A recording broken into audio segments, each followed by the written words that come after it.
والسماء ذات البروج واليوم الموعود والشاهد ومشهود قتل أصحاب الأخدود. وأشهد أن لا إله إلا الله وأن محمدا عبده ورسوله أما بعد. اتقوا الله الذي تساءلون به والأرحام إن الله كان عليكم رقيبا. اتقوا الله حق تقاته ولا تموتن إلا وأنتم مسلمون. اتقوا الله وقولوا قولا سديدا يصلح لكم أعمالكم ويغفر لكم ذنوبكم ومن يطع الله ورسوله فقد فاز فوزا عظيما. فإن أصدق الحديث كتاب الله وأحسن الهدي هدي محمد وشر الأمور محدثاتها وكل محدثة بدعة وكل بدعة ضلالة وكل ضلالة في النار. اللهم صل على محمد وعلى آل محمد كما صليت على إبراهيم وعلى آل إبراهيم إنك حميد مجيد. اللهم بارك على محمد وعلى آل محمد كما باركت على إبراهيم وعلى آل إبراهيم إنك حميد مجيد. கண்ணியத்திற்குரிய எல்லாம் வல்ல ஏக இறைவனின் அடியார்கள, அல்லாஹ் இந்த உலகத்திற்கு பேரருட்கொடையாக முஹம்மது ஸல்லல்லாஹு அலைஹி வஸல்லம் அவர்களை அல்லாஹ் அனுப்பியிருக்கிறார். முஹம்மது நபி இந்த உலகத்திற்கு எத்துணை பெரிய மகத்துவம் வாய்ந்தவர் என்பது குறித்து அல்லாஹ் தனது திருக்குர்ஆனில் ஒரு வசனத்தில் மிக அழுத்தமாய் இறைவன் பதிவு செய்கிறார். சூரா அஹ்ஸாப் 33வது அத்தியாயம்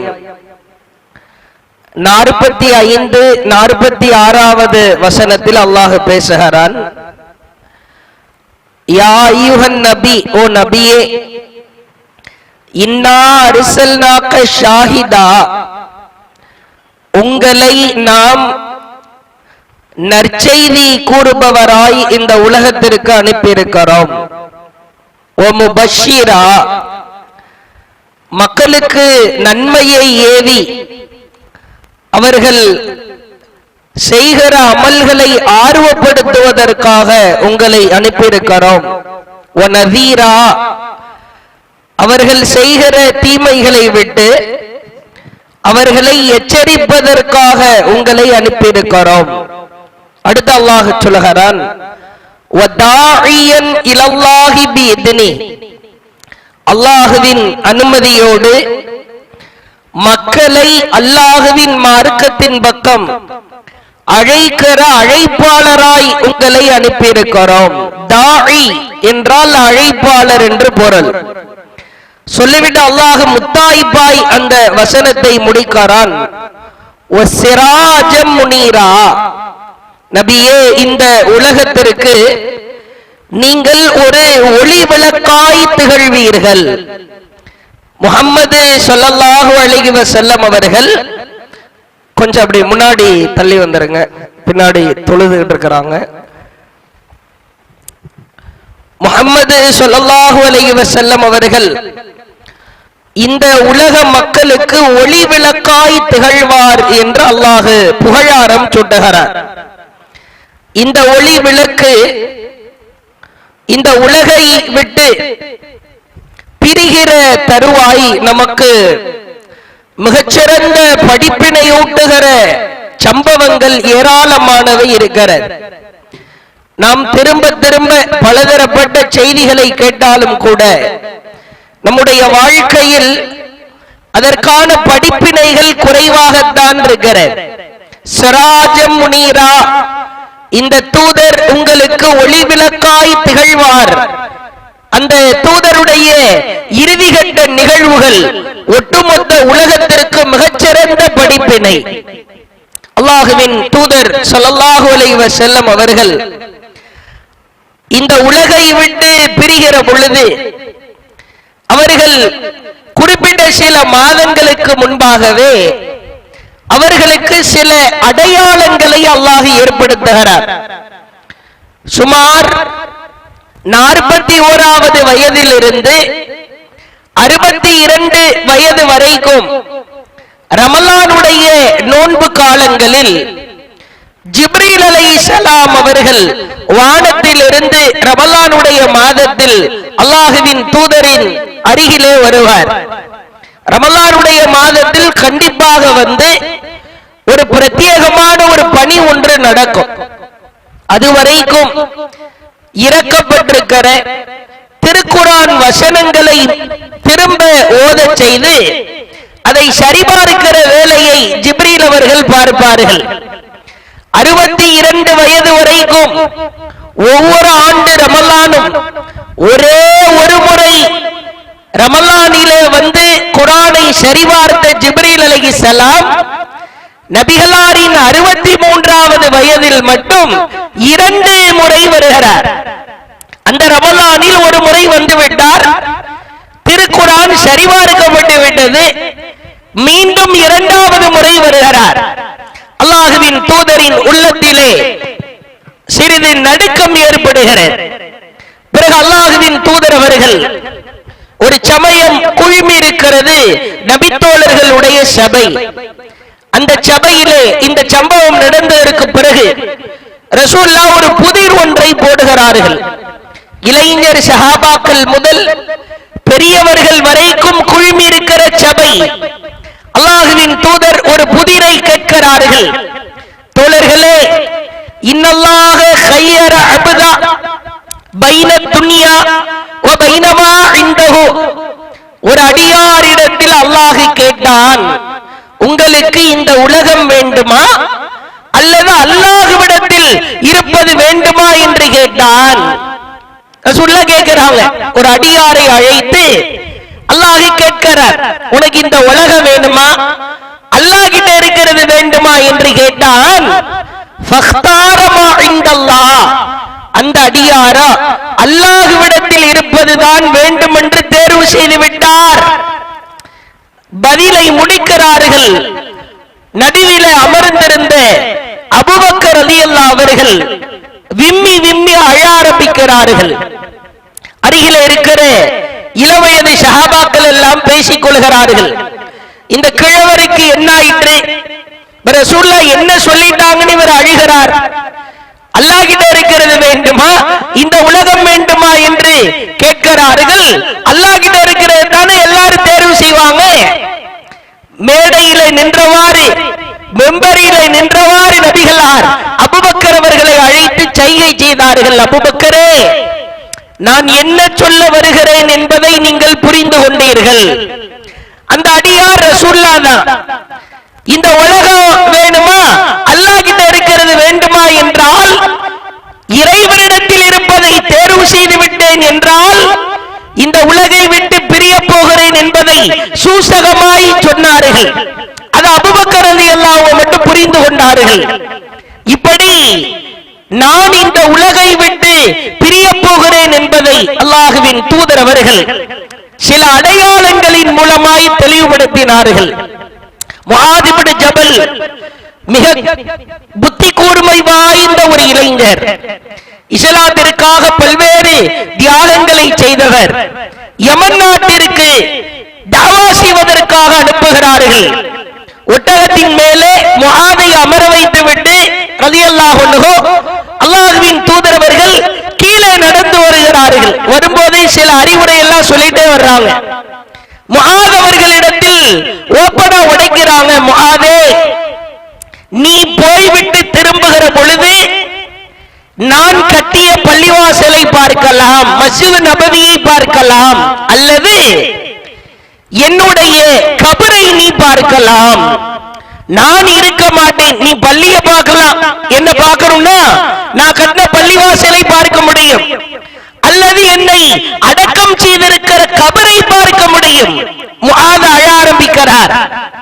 பிறகு அல்லாஹ்வின் தூதர் அவர்கள் முஆத் அவர்களை அனுப்பி வைத்தார்கள் என்கிற செய்தியை பார்க்கிறார். அதில முத்தாய்ப்பா இறுதியாய் அல்லாஹ்வின் தூதர் அவர்கள் மக்களை எல்லாம் அழைத்து சொன்னார்கள், மக்களே, ஈமான் என்றால் என்ன, ஈமானின் அடிப்படைகள் என்ன உங்களுக்கு கற்றுக் கொடுத்து விட்டேன். தொழுகை, எத்தனை நேர தொழுகை, எந்த நேரத்தில் தொழ வேண்டும், எப்படி தொழ வேண்டும் கற்றுக் கொடுக்கப்பட்டு விட்டது. நோன்பு எப்படி நோக்க வேண்டும், எந்த நேரத்தில் நோன்பு நோக்க வேண்டும் சொல்லப்பட்டு விட்டது. ஜகாத், தங்கத்திற்கு எவ்வளவு, வெள்ளிக்கு எவ்வளவு, ஆடு எவ்வளவு, மாடு ஒட்டகத்திற்கு எவ்வளவு என்றெல்லாம் சொல்லிக் கொடுத்து விட்டேன். ஒரே ஒரு கடமையை நான் சொல்லித் தரவில்லை அப்படின்னு சொல்லிட்டு அல்லாஹ்வுடைய தூதர் சொன்னார்கள், லிதஅஹுது மனாசிகக்கும், நான் ஹஜ்ஜுக்கு செல்ல போகிறேன், உங்களுக்கு ஹஜ் கடமையை நான் கற்றுத்தர போகிறேன். فإني لا أدري لعلي لا حج بعد حجة هذا. இதா ரசூலுல்லாஹ் இந்த வார்த்தையை உடைக்கிறார்கள். இந்த ஹஜ்ஜுக்கு பிறகு வரக்கூடிய ஆண்டு நான் உயிரோடு இருப்பேனா இருக்க மாட்டேனா என்று தெரியாது. சொன்னது ரசூலுல்லாஹ் சும்மா கூப்பிட்டாலே வந்திருப்பாங்க. இந்த வார்த்தையை சொன்ன மாத்திரத்தில் லட்சோப லட்ச சஹாபாக்கள் குழுமுகிறார்கள். ஹஜ் கிரியைகளை அல்லாஹ்வின் தூதர் கற்றுத் தருகிறார்கள். இந்த ஹஜ்ஜின் பொழுது சுமார் 4 நாட்கள் அரஃபா, மினா, முஸ்தலிஃபா, அதற்கு அடுத்த ஒரு நாள், இந்த 4 நாட்களும் 23 ஆண்டு காலம் அல்லாஹ்வின் தூதர் வாழ்ந்த வாழ்க்கையை ரத்தின சுருக்கமாய் ஒரு பேருரையாய் நிகழ்த்துகிறார்கள். இதைத்தான் வரலாற்றில் இறுதி பேருரை என்று சொல்லப்படும். நம்மிடத்தில் ஒருவர் கேட்கிறார், ஒரு மாற்று மதத்தை சார்ந்தவர், பாய் முஹம்மது என்கிறீர்கள், முஹம்மது வாழ்ந்தார் என்கிறீர்கள், முஹம்மது இஸ்லாத்தை எடுத்துரைத்தார் என்கிறீர்கள், அவரை பற்றி ஒரு குறிப்பு தர முடியுமா என்று கேட்டால், இந்த இறுதி பேருரையை எடுத்துக் கொடுத்தால் போதும். இஸ்லாம் என்கிறீர்கள், இஸ்லாமிய மார்க்கம் சிறப்பிற்குரியது என்றெல்லாம் சொல்லுகிறீர்கள், இஸ்லாம் குறித்து சில செய்திகளை சொல்லுங்கள் என்று கேட்டால் இந்த இறுதி பேருரையை எடுத்து சொன்னால் போதும். அவ்வளவு அழகான உரை. அதிலே ஒரே ஒரு துளியை மட்டும் நாம் தெரிந்து கொள்ள கடமைப்பட்டிருக்கிறார். இந்த இறுதி பேருரையில் எல்லா விஷயங்களையும் அல்லாஹ்வின் தூதர் அவர்கள் ஒரு தடவை எச்சரித்தார்கள். ஒரே ஒரு நிகழ்வை தவிர, மனித உரிமைகள், மனித உரிமை பிரகடனம், பிறருடைய கண்ணியம், மானம், மரியாதை, சொத்து, குறிப்பாக மனிதர்கள் விஷயத்தில் அல்லாஹ்வின் தூதர் அவர்கள் சக மனிதனை எவ்வாறு மதிக்க வேண்டும் என்பதை 3 இடத்திலே அழுத்தமாய் சொன்னார்கள். ஒரே ஒரு பேருரை தான், சில நாட்கள் நடக்கிறது. அதிலே மனிதர்களுக்கு கொடுக்க வேண்டிய கண்ணியம் இருக்கிறது அல்லவா, அது குறித்து அல்லாஹ்வின் தூதர் அவர்கள் 3 இடத்திலே வலியுறுத்தி மிக அழுத்தமாய் சொன்னார்கள். உண்மையாகவே சிறுவர்கள் முதல் பெரியவர்கள் வரை இந்த படிப்பினை ஊட்டுகிற இந்த அறிவுரையை உள்ளத்தில் ஆழமாய் பதிய வைக்க வேண்டும். அல்லாஹ்வின் தூதர் சொன்னார்கள், அல்லாஹ் புனிதமாக்கிய காபா, அல்லாஹ் புனிதமாக்கிய மக்கா, அல்லாஹ் புனிதமாக்கிய துல்ஹஜ் மாதம், நாமோ அல்லது இஸ்லாமிய மக்கள் சேர்ந்தோ புனிதமாக்கவில்லை.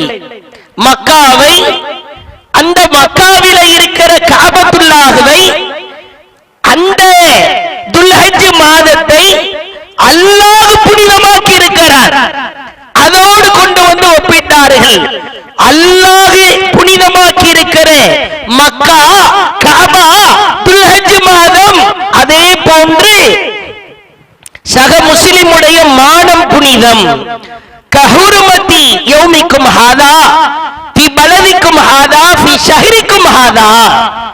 மானம், கண்ணியம், அவருடைய உயிர், உடைமை, சொத்து அல்லாஹ் புனிதமாக்கி இருக்கிற இந்த மூன்றுக்கு நிகரானது யார் சக முஸ்லிமுடைய மானத்தில் விளையாடுகிறாரோ அவர் அல்லாஹ் புனிதமாக்கி இருக்கிற கஅபாவை சேதப்படுத்தியதற்கு சமம். அதுதான் பொருள். துல்ஹஜ் மாதத்தை அவமானப்படுத்தியதற்கு சமம். மக்கா என்னும் புனித நகரத்தை, அந்த அரஃபா நாளை இழிவுபடுத்தியதற்கு சமம். சமகாலத்தில் நீங்கள் பார்க்கலாம், இந்த விஷயத்தில் பெரும்பாலும் தௌஹீத் பேசுகிற பலர் கூட அலட்சியமாயிருப்பதை பார்க்கிறார். இறுதி பேருரை ஒரு 15 பாயிண்டுகள் அடங்கிய உரை, அதிலே மிக முக்கியமான அழுத்தமான உரை. மனிதர்கள், சக மனிதர்கள் விஷயத்தில் கண்ணியத்தை பேண தவறிவிடாதே, அவமானப்படுத்தி விடாதே, மிக கவனமாயிருக்க வேண்டும். ஒரு டீ கடையிலே 4 நபர்கள் சேருகிறோம். பிறரை பற்றி புறம் பேசுகிற அவல நிலை, பிறருடைய மானத்தை வாங்குகிற நிலை, ஒரு ஏற்ற தாழ்வுகளை பார்க்கிறார். யாரிடத்தில் பொருளாதாரம் இருக்கிறதா அவருக்கு ஒரு மரியாதை, பொருளாதாரத்தில் குறைவாக இருக்கிறாரா அவரை மதிப்பதே இல்லை, இழிவாய் கருதுகிற அவல நிலையை பார்க்கிறார். அல்லாஹ்வின் தூதர் ஸல்லல்லாஹு அலைஹி வஸல்லம் அவர்கள் ஒரு சமயம் ஆயிஷா அம்மையாருடைய வீட்டில் இருக்கிறாங்க. காது கொடுத்து கேட்க வேண்டும். குறிப்பாக சகோதரிகள் எல்லாம், தாய்மார்கள் மிக உன்னிப்பாய் கவனிக்க வேண்டும். நாம் பேசுகிற பேச்சு அடுத்தவனின் மானத்திலே, கண்ணியத்திலே விளையாடுகிற விளையாட்டு எவ்வளவு பாரதூரமானது என்பது குறித்து நபிகளார் ஸல்லல்லாஹு அலைஹி வஸல்லம் விளக்குறாங்க.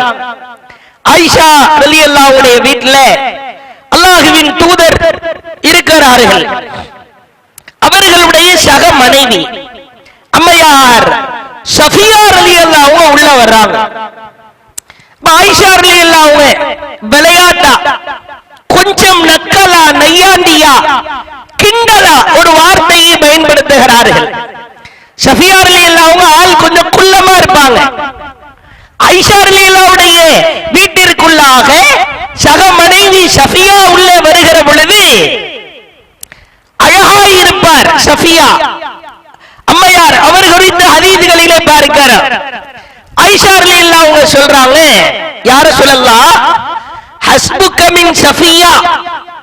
சஃபியா அழகுதான், அழகில் குறையில்லை, அழகுல உங்களுக்கு ஓகே போதும், என்றாலும் கதாவ கதா அவர் உயரத்தில் குள்ளமாக வல்லவா இருக்கிறார், குட்டச்சியா இருக்கிறாரே என்று ஆயிஷா ரலியல்லாஹு அன்ஹா இந்த வார்த்தையை பயன்படுத்துகிறார்கள். நபிகளாரின் முகம் அப்படியே மாறுகிறது. அல்லாஹ்வின் தூதர் ஆயிஷாவை பார்த்து சொன்னார்கள், ரலியல்லாஹு அன்ஹா, லகத் குல்தி யா ஆயிஷா கலிமா, ஆயிஷாவே நீ சொன்ன இந்த வார்த்தையை லவ் முஸிஜத் பிமாயில் பஹர், கடலிலே போட்டால், குட்டச்சி என்கிற வார்த்தையை எடுத்து கடலுக்குள்ளே தூக்கி போட்டால் லமஸஜத்துஹு, அந்த கடலும் கடலிலே இருக்கிற அனைத்து உயிரினங்களும் அழிந்து நாசமாய் போகும். என்ன வார்த்தை பேசுகிறாய்? அப்ப அல்லாஹ்வுடைய தூதர் சொல்றாங்க, என்னை பார்க்கிறாய் தானே, நான் யாரு குறித்தாவது கேலியோ, கிண்டலா, நக்கலா, ஒழுக்கம் ரீதியாய் ஏதேனும் குறை இருக்கிறதா? என்னோடு இருந்து கொண்டு குட்டச்சி என்கிறாயே, குட்டையாய் இருக்கிறாய் என்கிறாயே, கடல்ல தூக்கி போட்ட கடல் நாசமா போயிடும், கடல் அழிந்து போய்விடும். ஆயிஷா அறிவுச்சுடர், ஆயிஷா தான் அறிவில் சிறந்தவர். அவரை போன்று ஹதீஸ்களை ஆண்களில் கூட பலர் அறிவிக்கவில்லை. அவ்வளவு புத்தி கூர்மை வாய்ந்தவராய் இருந்தாலும் கூட அடுத்தவரை கிண்டல் செய்யாதே. குட்டையா இருந்தா என்ன, கருப்பாக இருந்தால் உனக்கு என்ன,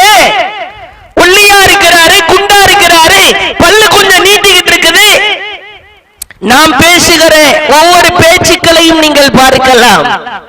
மாமியாரை பற்றி மருமகள் கழுவி ஊற்றுவது என்ன, மருமகள் நாத்தனாரை பற்றி பேசுவது என்ன, வேலைக்காரனை பற்றி முதலாளி, டீச்சரை பற்றி மாணவன், மாணவனை பற்றி டீச்சரு. ஒரு முஸ்லிம் யாரையும் கேவலப்படுத்த மாட்டான், யாருடைய மான மரியாதையில் விளையாட மாட்டான். ஒத்த வார்த்தை குட்டையாக இருக்கிறாள் என்கிற ஒரு வார்த்தையை கடலிலே தூக்கி போட்டால் கடல் அழிந்து போகும் என்று சொன்னால் நாம் பேசுகிற பேச்சுக்களை எல்லாம் எங்கே தூக்கி போடுவது? ஒருவர் நான் புறம் பேச மாட்டேன், அடுத்தவரை பற்றி பேச மாட்டேன் என்று முடிவெடுக்கிறார் என்று சொன்னால் வெளியில வரும்போதே பாக்கெட்ல அல்லது கையில ஒரு செலோ டேப் ஒண்ணு எடுத்துட்டு வரணும். அஸ்ஸலாமு அலைக்கும் அப்படின்னு சொன்ன உடனே அல்லது அலைக்கும் அஸ்ஸலாம்னு சொன்ன உடனே எடுத்து டேப் எடுத்து வாயில அவரு அடிச்சுக்கணும். சமகாலம் அப்படித்தான் இருக்கிறது. வெளியே வந்தாலே வாயை திறந்தாலே மற்றவர்களை பற்றி பேசுகிற அவல நிலையை பார்க்கிறோம். அல்லாஹ்வின் தூதர் அவர்கள் மக்களால் எவர்கள் மலிவாய் கருதப்பட்டார்களோ அவர்களை தூக்கி பிடித்தார்கள். அவர் போட்டிருக்கிற ஆடையையோ அவருடைய தோற்றத்தையோ அவரிடத்தில் இருக்கிற செல்வத்தையோ நபிகளார் பார்க்கவில்லை. இதைத்தான் இறுதி பேருரையில் அழுத்தமாய் சொல்லுகிறார்கள். வரலாற்றிலே பதிவு செய்யப்பட்ட மிக அழகான சம்பவத்தை பார்க்கலாம். ஜாகிர் என்கிற ஒரு நபி தோழர், ரொம்ப அரிதான சம்பவம். இவர் குறித்து ஒன்று இரண்டு செய்திகளை தான் நீங்கள் ஹதீஸ்களிலே பார்க்க முடியும். இவர் ஒரு கடை வீதிகள்ல வியாபாரம் செய்பவர். தோற்றத்தில் அழகில்லை, பொருளாதாரத்தில் பலவீனமானவர், ஆளை பார்த்தாலே கொஞ்சம் ரொம்ப கருப்பா, உடலில் எல்லாம் சில காயங்கள் ஏற்படுகிற மாதிரி தேமலா இருக்கும். அது மாதிரியான ஒரு நபி தோழர். இவர் என்ன செய்வார்? அல்லாஹ்வின் தூதர் மீது கொண்டிருந்த நேசத்தினால் ரசூலுல்லாஹ் கிட்ட தான் செஞ்ச அந்த வியாபாரத்தை கிடைக்கிற அந்த பொருளாதாரத்துல கொஞ்சமா பொருளை வாங்கிட்டு அன்பளிப்பு வாங்கிட்டு வந்து கொடுப்பார். இவர் ஒரு நாள் கடைகளிலே வியாபாரம் செய்து கொண்டிருக்கிறார். மக்களால் வெறுக்கப்படுகிற ஒரு நபர். மக்கள் யாரும் இவர்கிட்ட நெருங்க மாட்டாங்க, இவரை பார்த்தாலே பேச மாட்டாங்க, இவருடைய தோற்றத்திலே குறை உண்டு. ரசூலுல்லாஹ் செய்கிற காரியத்தை பாருங்கள். அல்லாஹ்வின் தூதர் இவர் வியாபாரம் செய்து கொண்டிருக்கிற பொழுது அப்படியே அவருடைய முதுகுக்கு பின்னால் வருகிறார்கள். முஸ்னத் அஹ்மதிலே பார்க்கலாம். அப்படியே அவருடைய இடுப்புல கட்டி பிடிச்சிட்டு அவரை திரும்ப விடாத அளவுக்கு டைட்டா கட்டி பிடிக்கிறாங்க. அவர் ஜாகிர் சொல்கிறார், அர்சில்னி மன் ஹாதா, யாருப்பா இவ்வளவு நெருக்கமா என்னை பிடிக்கிறீர்களே, விட்டுவிடுங்கள். திரும்ப கூட முடியல. அவர் நபிகளார் என்று தெரிந்த மாத்திரத்திலே விட்டுவிடுங்கள் என்று சொன்ன வாய் விட்டுறாதீங்க விட்டுறாதீங்க என்ற நல்ல கட்டி பிடிச்சுக்கோங்க. அல்லாஹ்வின் தூதர் அவருடைய முன்னால் வருகிறார்கள். அப்படியே கடை வீதியில நடந்து சென்று கொண்டிருக்கிற மக்களை பார்த்து கேட்டார்கள், கொஞ்சம் விளையாட்டா அவரை ரிலாக்ஸ் பண்றதுக்கு ரசூலுல்லாஹ் கேட்கிறாங்க. இந்த அடிமையை விலைக்கு வாங்குறவங்க உங்களை யாரும் உண்டா? அப்ப அவரு வாயிலிருந்து என்ன வருது, என்ன வார்த்தை, அவர் என்ன சிந்தனையில் இருக்கிறார் என்று தெரிந்து கொள்வதற்காக அப்படி கேட்கிறாரு.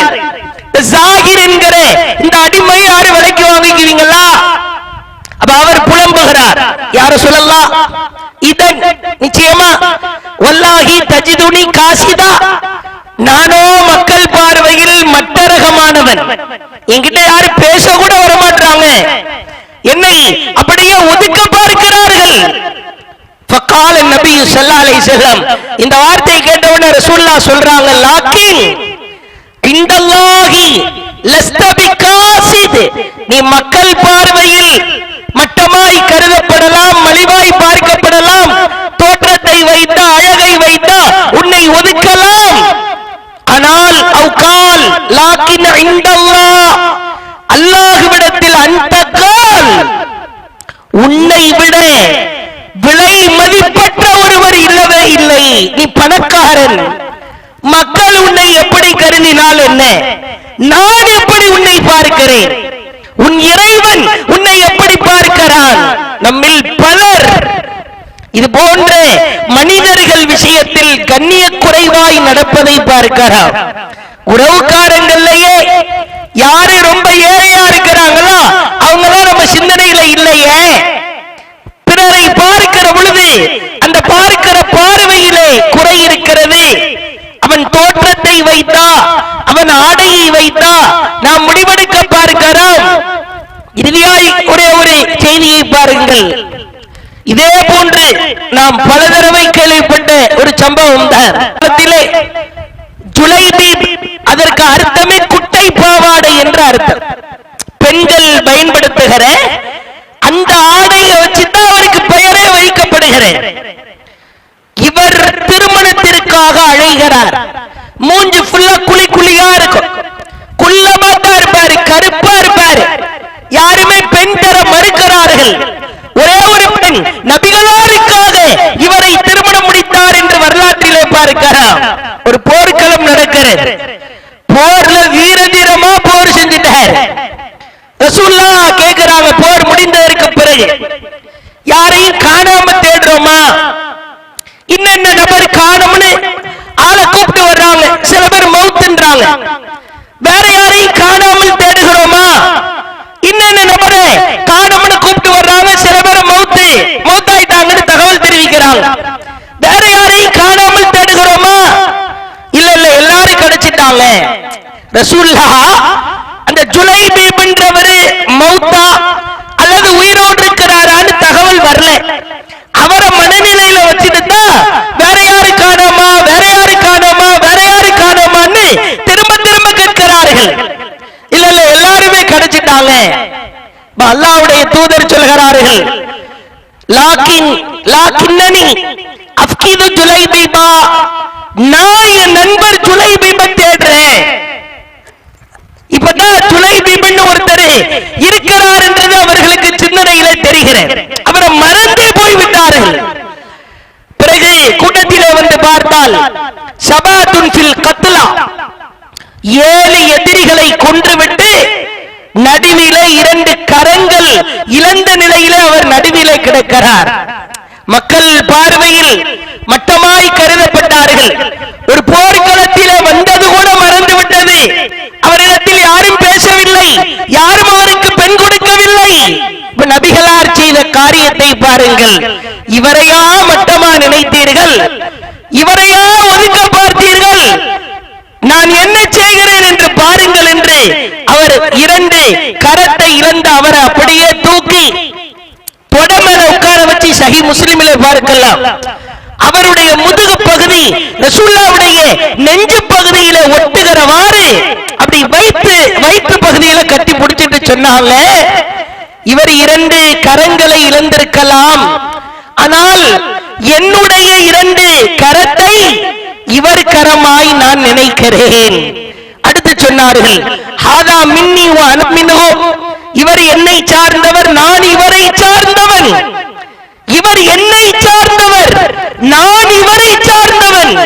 ரசூலுல்லாஹ்வை குழிக்குள்ள இறங்கி அவரை அடக்கம் செய்தார்கள். பிறகு அந்த பெண்ணுக்காக, இவரை திருமணம் முடித்த பெண்ணுக்காக பிரார்த்தித்தார்களாம். முஸ்னத் அஹ்மதிலே பார்க்கிறோம், அல்லாஹும்ம இறைவா சுப்ப அலைனா, அல்லாஹும்ம சுப்ப அலைனா, இறைவா இவருடைய வாழ்க்கையில் அதிகமான பரக்கத்தை ஏற்படுத்தி, இவருடைய வாழ்க்கையில் சிரமத்தை ஏற்படுத்தி விடாதே என்று பிரார்த்தித்தார்களா. சில நபி தோழர்கள் அறிவிக்கிறாங்க, அந்த பெண் விதவையாய் ஆனதற்கு பிறகு ரசூலுல்லாஹ் செஞ்ச பிரார்த்தனையில ஏராளமான முன்னணி நபி தோழர்கள் அந்த பெண்ணை திருமணம் முடிப்பதற்காக போட்டியிலே நின்றார்கள். அல்லாஹ் அவ்வளவு வளத்தை கொடுத்தான். யாரை மட்டமாய் நாம் நினைக்கிறோமோ அவர்கள் ஆடையிலையோ தோற்றத்திலோ நாம் கருதவே கூடாது. பல பேருக்கு அந்த நோய் இருக்கிறது. டிரெஸ் ஒழுங்கா போடலையா, அவ்வளவுதான். பொருளாதாரத்தில் பலவீனமா இருக்கிறாரா,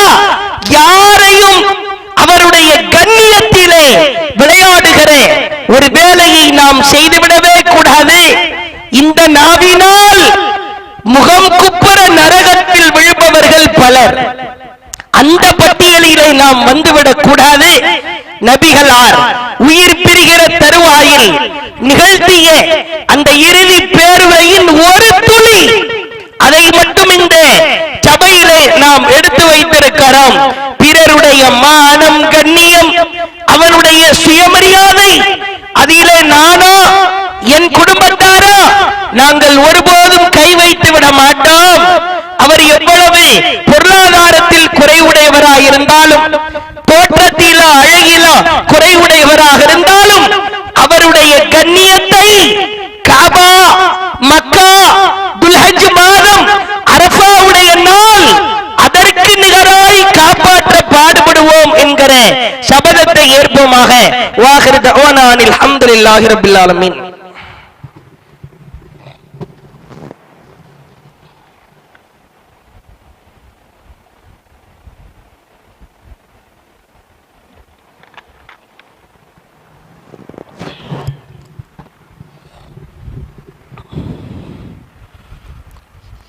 அல்ஹம்துலில்லாஹ் நஹ்மதுஹு வ நுஸல்லி அலா ரசூலில் கரீம். அம்மா பஅத். கண்ணியம் நிறைந்த எல்லாம் வல்ல ஏக இறைவனின் அடியார்கள, உலகத்தில் அல்லாஹ் பருவ காலம், மழை காலம், அறுவடை செய்கிற காலம் என்று மனிதர்களுக்கு பயன்படுத்துகிற பல்வேறு காலங்களை தருவது போன்று பாவ மன்னிப்பை கழுவுவதற்கான, குழி தோண்டி புதைப்பதற்கான காலம் என்று அல்லாஹ் சில காலங்களை மனிதர்களுக்கு வாய்ப்பாய் தருகிறார். அதுல ரொம்ப முக்கியமான ஒரு காலகட்டம் தான் இன்ஷா அல்லாஹ் இன்னும் 2 நாட்களில் நம்மிடத்தில் வர இருக்கிற துல்ஹஜ் மாதத்தினுடைய காலம். வல் ஃபஜ்ர், அதிகாலையின் மீது சத்தியமாக, வலையாலின் அஷர், அந்த 10 இரவுகளின் மீது சத்தியமாக. அந்த 10 இரவுகள் என்பது துல்ஹஜ் மாதத்தின் 1வது பிறையிலிருந்து 10வது பிறை வரைக்கும் இருக்கிற இரவை தான் குறிக்கும் என்று அல்லாஹ்வின் தூதர் சொல்லி இருக்கிறார்கள். அல்லாஹ்வின் தூதரிடத்திலே கேட்கப்பட்ட துல்ஹஜ் முதல் 10 நாட்கள் அதன் சிறப்பை சொல்லுங்கள். ரசூலுல்லாஹ் சொன்னாங்க, அல்லாஹ்விற்கு பிடித்தமான நாட்களில் அந்த 10 நாட்களை விட பிரியத்திற்குரிய நாட்கள் இல்லை. போர்க்களத்தில் கலந்து கொள்பவருக்கு நிகரான நன்மைகளை அவர் பெற்றுக் கொள்வார். போர்க்களத்தில் கலந்து கொள்வதற்கு நிகரான நன்மைகள் கிடைக்கிற நாள் இந்த 10 நாட்கள்ல அதிகமான தக்பீர்களை சொல்ல வேண்டும். அல்லாஹு அக்பர், லா இலாஹா இல்லல்லாஹ், சுப்ஹானல்லாஹ், அல்ஹம்துலில்லாஹ், இது போன்ற திக்ருகளை செய்ய வேண்டும். உபரியான நோன்புகளை நாம் நோற்றுக்கொள்ள வேண்டும். தயவு கூர்ந்து இந்த 10 நாள் அருள் புரிகிற நாள். தினசரி குர்ஆன் ஓதனோ, தினசரி ஏதேனும் மார்க்க விஷயங்களை நாம் கற்றுக்கொள்ள வேண்டும். முடிந்தால் உபரியான நோன்புகளை நோக்க வேண்டும். இந்த 10 நாள்ல உள்ள ஒரு நாள் தான் பிறை 9 அரஃபாவுடைய நாள். முந்தைய ஓராண்டு பாவம் பிந்தைய ஓராண்டு பாவத்திற்கு பரிகாரமாய் அந்த நாள் அமையும். இந்த 10 நாட்களை மிகச் சரியாய் நாம் கடைபிடித்து நம்முடைய பாவங்களை எல்லாம் கழுவி சுத்தப்படுத்துவோமாக என்று கேட்டுக்கொண்டு, இன்ஷா அல்லாஹ் ஒரு முக்கியமான அறிவிப்பு. நம்முடைய பள்ளியில கிளை சார்பாக சஃபியா பெண்கள் மதரசா, பெண்களுக்கான ஓராண்டு மதரசா நடந்து கொண்டிருக்கிறது. சமகால சூழலில் இஸ்லாமிய பெண்களை பெற்றெடுத்த பெற்றோர்களுக்கு வயிற்றிலே நெருப்பை கட்டிக்கொண்டு நம் பிள்ளைகளை பாதுகாக்க வேண்டிய சூழலிலே நாம் இருக்கிறோம்.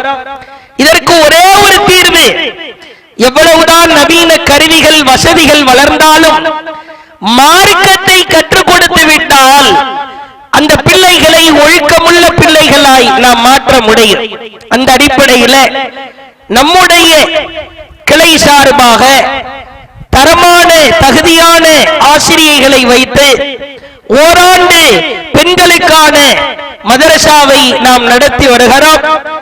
இந்த மதரசாவின் 5வது ஆண்டு அட்மிஷன் சேர்க்கை இன்ஷா அல்லாஹ் நடைபெற இருக்கிறது. 13ஆம் தேதி முதல் 31ஆம் தேதி வரைக்கும் நீங்கள் பெயர் கொடுத்து பதிவு செய்து கொள்ள வேண்டும். அதற்குள் முன்பதிவு செய்து கொள்பவர்களுக்கு மட்டுமே முன்னுரிமை கொடுக்கப்படும். பிறகு 3-6 ஜூன் மாதம் 3ஆம் தேதி மதரசாவில் பெயர் கொடுத்த மாணவிகளுக்கான நுழைவுத் தேர்வு நடைபெறும். இன்ஷா அல்லாஹ் கல்லூரி 8ஆம் தேதி திறக்கப்பட இருக்கிறது. பெற்றோர்கள், பொறுப்பாளர்கள், பெண் பிள்ளைகளை பெற்றெடுத்தவர்கள் உலக கல்விக்கு முக்கியத்துவம் கொடுப்பது போன்று அவர்களுக்கு மார்க்கத்தை உள்ளத்திலே பதிய வைப்பதற்கு நீங்கள் இந்த மதரசாவிலே சேர்த்து அவர்களை பயனடைய வைக்குமாறு அன்போடு கேட்டுக்கொண்டு முடித்துக் கொள்கிறேன். வாஹிர் தஅவானா அனில் ஹம்துலில்லாஹி ரப்பில் ஆலமீன். அஸ்ஸலாமு அலைக்கும் வரஹ்மத்துல்லாஹி வபரகாத்துஹு.